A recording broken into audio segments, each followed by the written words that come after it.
All right, been meaning to do a video about this for quite some time now. This is my air compressor for the shop. Nothing special. It is just a Husky 175 PSI. And for a single guy working in a shop, this is fine. This thing works great. But one thing I did to it, I was, get a lot of moisture. And I'm out here in a non-conditioned bay. So it gets cold, really cold out here. So what I did was, where this connection here normally connected down to the tank, what happens is you get an immense amount of heat built up in this compressor pump. And as soon as that air gets pushed down into this cold tank, it condenses immediately and causes a bunch of moisture in the tank. And then you have a drain on the bottom of your tank to get that moisture out. Now, if that happens when it's warm, when it's cold, mostly just based on humidity.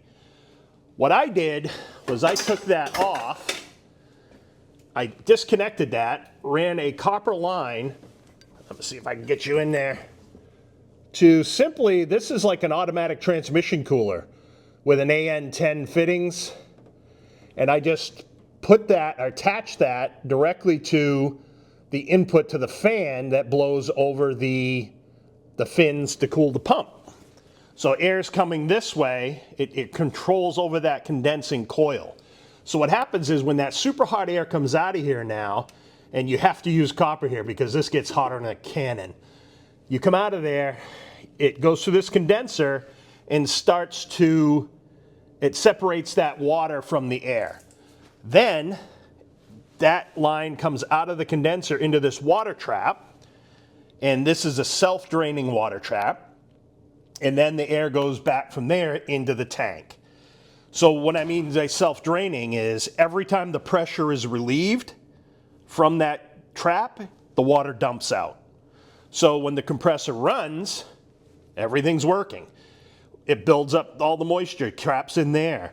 When the compressor shuts off, that line then becomes atmosphere again, and it drains out. Now I just got it set up, hit the floor, I don't really care. This has worked really, really well for me. Before I had this, I would literally get frost and ice buildup in my, I'd actually see frost and ice coming out of my air tools when I was trying to work last winter. Or the winter before, I guess. And I put this on, and it worked out fabulous. Now this is just I'll put a link in the description for the parts that I bought. I just got them on Amazon. It's just a simple transmission cooler with AN10 fittings. And it's worked out super well for me. One thing that I have noticed is when it's really cold, like today, it's 10 below zero out here. Not necessarily here in this side bay, but outside. When it gets super cold, I have had an opportunity where I got ice blockage in that coil. And so if you're using it in a non-conditioned space, I just keep a little heater back here. And if it's super cold out, and I know I'm going to be working with air a lot in the garage today, which I'm going to today, I will just turn that heater on.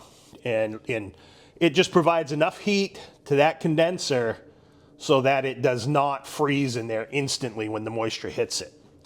So yeah, I've been meaning to do this for a while. That's my little hack for moisture control. I don't have anything other than this. I mean, I have regular water traps in the garage that generally are useless.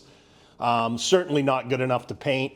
But since the day I put this in, I've not had a lick of moisture in any of my lines. Even when I drain in there, nothing comes out. So that's kind of my thing. It works, it's cheap, and it's very easy to do. It's a super slick setup. So that's my hack for moisture control on my compressor.